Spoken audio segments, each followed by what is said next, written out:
आदाब, नमस्कार दोस्तों, हिंद वॉइस में आपका स्वागत है। मैं हूं इकराम।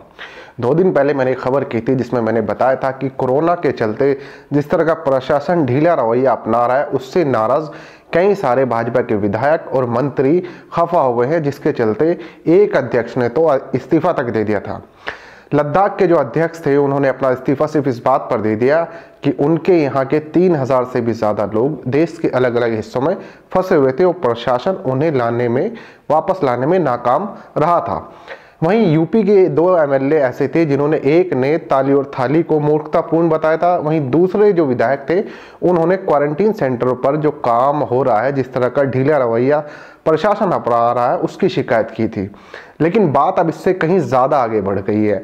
आगे बढ़ने का मतलब है कि ये तो थे कुछ छोटे नेता, अब बात सामने आ रही है कद्दावर नेताओं की, जिनमें बड़े बड़े नाम है, जिनकी केंद्र सरकार से ज़्यादा नाराज़गी चल रही है।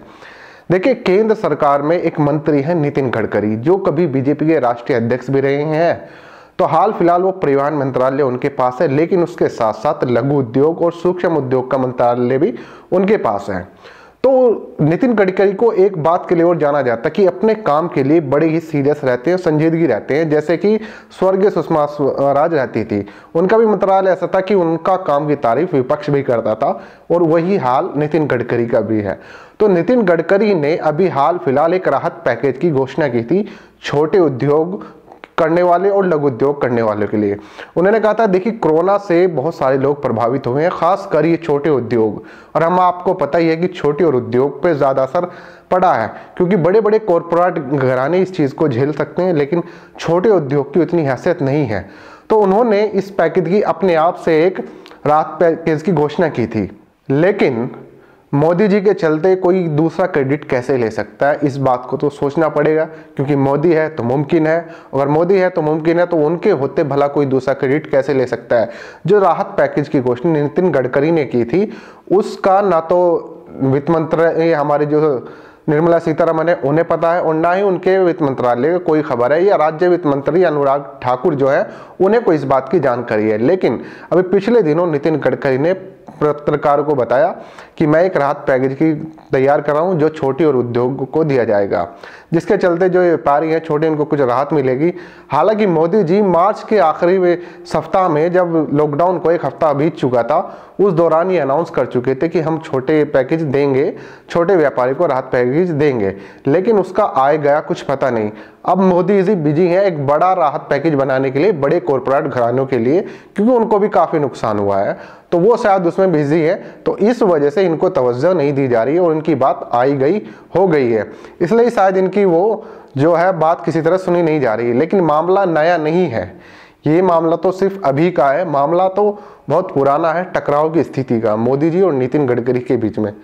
जब गडकरी कभी अध्यक्ष हुआ करते थे और जैसे ही 2014 का चुनाव नजदीक आया, तो एक नाम सामने उभर के आया कि प्रधानमंत्री की कुर्सी के लिए दावेदार कौन होगा। उसमें नितिन गडकरी पहले पायदान पर थे, कारण क्योंकि अध्यक्ष थे। लेकिन अचानक नितिन गडकरी के यहाँ पर एक रात छापा पड़ता है आयकर विभाग का, और उन्हें इस्तीफा देना पड़ता है। सूत्र तो ये भी बताते हैं कि इसमें कहीं ना कहीं इसके पीछे कुछ ना कुछ एंगल मोदी जी का रहा है। खैर, वो उनकी बात है, हो जाने।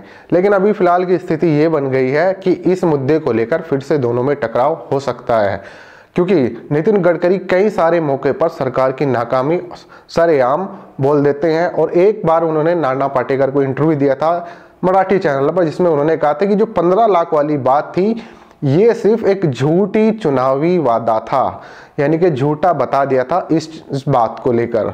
तो उस बात को लेकर भी नितिन गडकरी से कहीं ना कहीं कुछ ना कुछ जरूर थोड़ा बहुत विरोध रहा होगा मोदी जी का, तो क्योंकि ये सरेआम बोलते हैं, ऐसा कोई और नेता नहीं जो अपनी पार्टी की बुराई कहीं भी कर देता है, खासकर जब पार्टी कुछ गलत कर रही हो। तो नितिन गडकरी वो नाम है जो सरेआम कुछ भी बोलते हैं। उसका कारण एक ये भी है कि ये सबसे ज़्यादा क्लोज हैं मोहन भागवत के, आरएसएस प्रमुख मोहन भागवत।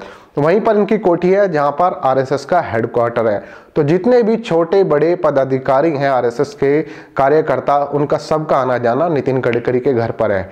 और नितिन गडकरी और इनके घर की दूरी इतनी भी नहीं कि आप गाड़ी से जाए, पैदल भी आ जा सकते हैं, तो काफ़ी क्लोज माने जाते हैं संघ के। इस वजह से शायद नितिन गडकरी को काफ़ी तवज्जो संघ देता है। आप लोगों का क्या कहना है, नीचे कमेंट कीजिए, साथ ही खबर को ज़्यादा से ज़्यादा शेयर कीजिए और अगले अपडेट का इंतज़ार कीजिए।